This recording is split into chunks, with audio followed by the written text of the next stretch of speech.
Rising Pakistan کے معزز ناظرین، السلام علیکم۔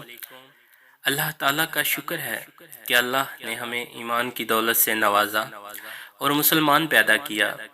ذرا نظر ڈالیں، ایسی پیاری ہستیاں گزری ہیں جنہوں نے دین اسلام کے لیے اپنی جانوں کے نذرانے پیش کیے۔ آج ہم فرعون کی خادمہ مشاطہ کے بارے میں بتائیں گے، جس نے اللہ کی محبت میں اپنی اور اپنی اولاد کی جانوں کو قربان کر دیا۔ میں ہوں رانا ندیم اور آپ دیکھ رہے ہیں رائزنگ پاکستان۔ نئے آنے والے دوستوں سے گزارش ہے کہ جنہوں نے ابھی تک ہمارے چینل کو سبسکرائب نہیں کیا، وہ پہلے ہمارے چینل کو سبسکرائب کر لیں اور ساتھ ہی بیل آئیکن کا بٹن بھی دبا دیں تاکہ ہماری نئی آنے والی ویڈیو کا نوٹیفیکیشن سب سے پہلے آپ کو مل سکے۔ حضور اکرم صلی اللہ علیہ وسلم شب معراج میں بیت المقدس کی طرف جاتے ہوئے مصر کے قریب ایک مقام سے گزرے تو انہیں نہایت ہی اعلیٰ اور زبردست خوشبو آنے لگی۔ آپ صلی اللہ علیہ وسلم نے حضرت جبرائیل علیہ السلام سے پوچھا کہ یہ خوشبو کیسی ہے؟ جواب ملا کہ فرعون کی بیٹی کی باندی مشاطہ اور اس کی اولاد کی قبر سے آ رہی ہے۔ پھر حضرت جبرائیل علیہ السلام نے اس کا قصہ بیان کیا کہ مشاطہ فرعون کی بیٹی کی خادمہ تھی اور وہ خفیہ طور پر اسلام لا چکی تھی۔ ایک دن فرعون کی لڑکی کو کنگھی کرتے ہوئے اس کے ہاتھ سے اتفاقاً کنگھی گر پڑی۔ وہ اٹھانے لگی تو اس کی زبان سے بے ساختہ بسم اللہ نکل گیا۔ اس پر شہزادی نے کہا، تو نے آج عجیب کلمہ بولا، رب تو میرا باپ فرعون ہی ہے، تو پھر تم نے یہ کس کا نام لیا ہے؟ اس نے جواب دیا، فرعون رب نہیں بلکہ رب وہ اللہ ہے جو مجھے اور تجھے اور خود فرعون کو روزی دیتا ہے۔ شہزادی نے کہا، اچھا تو میرے باپ کے سوا کسی اور کو اپنا رب مانتی ہے؟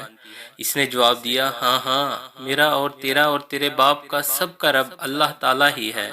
شہزادی نے اپنے باپ سے کہلوایا، وہ سخت غضبناک ہوا اور اسی وقت اسے برسر دربار بلواوا بھیجا اور کہا گیا کہ تو میرے سوا کسی اور کو اپنا رب مانتی ہے؟ اس نے کہا کہ میرا اور تیرا رب اللہ تعالیٰ ہی ہے جو بلندی اور بزرگی والا ہے۔ فرعون نے اس وقت حکم دیا کہ تانبے کی جو گائے بنی ہوئی ہے اس کو خوب تپایا جائے اور جب بالکل آگ جیسی ہو جائے تو اس کے بچوں کو ایک ایک کر کے اس میں ڈال دیا جائے، آخر میں خود اسے بھی اس میں ڈال دیا جائے۔ چنانچہ وہ گرم کی گئی۔ جب آگ جیسی ہو گئی تو حکم دیا کہ اس کے بچوں کو ایک ایک کر کے اس میں ڈالنا شروع کرو۔ اس نے کہا، بادشاہ ایک درخواست میری منظور کرو، یہ کہ میری اور میری ان بچوں کی ہڈیاں ایک ہی جگہ ڈال دینا۔ اس نے کہا، اچھا تیرے کچھ حقوق ہمارے ذمے ہیں اس لیے یہ منظور ہے۔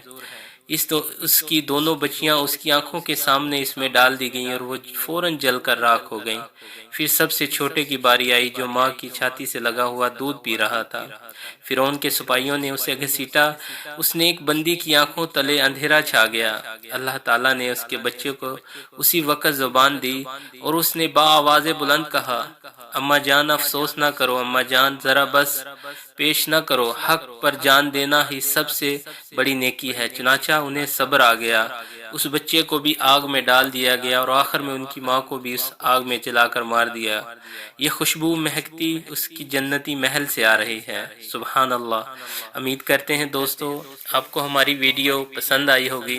اگر ویڈیو اچھی لگے تو دوستوں کے ساتھ شیئر کریں اور آخر میں کومنٹ کے ذریعے اپنی رائے کا اظہار ضرور کریں۔ شکریہ۔